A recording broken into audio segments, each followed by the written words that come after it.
আসসালামু আলাইকুম এভরিওয়ান। আমরা কফি খেতে চলে গিয়েছিলাম জাফরান হোটেল অ্যান্ড রেস্টুরেন্টে। এখানে এসে রাহু তো শীতে কাঁপছে।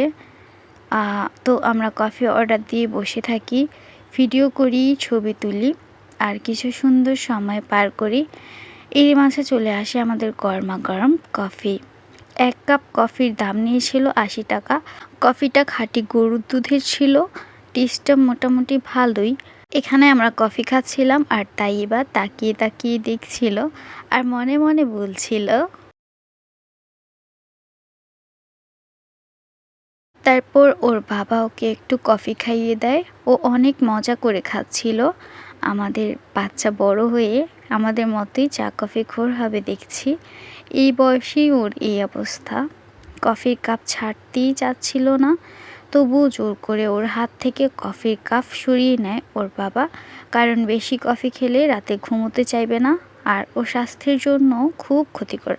তো তারপর আর কি, তাই এবার কান্না থামাতে ওকে ওখানে থাকা দোলনায় দোল খাওয়াই। এরপর আল্লাহর নাম নিয়ে বাসায় চলে আসি। আজকের জন্য এই পর্যন্তই। আল্লাহ হাফেজ।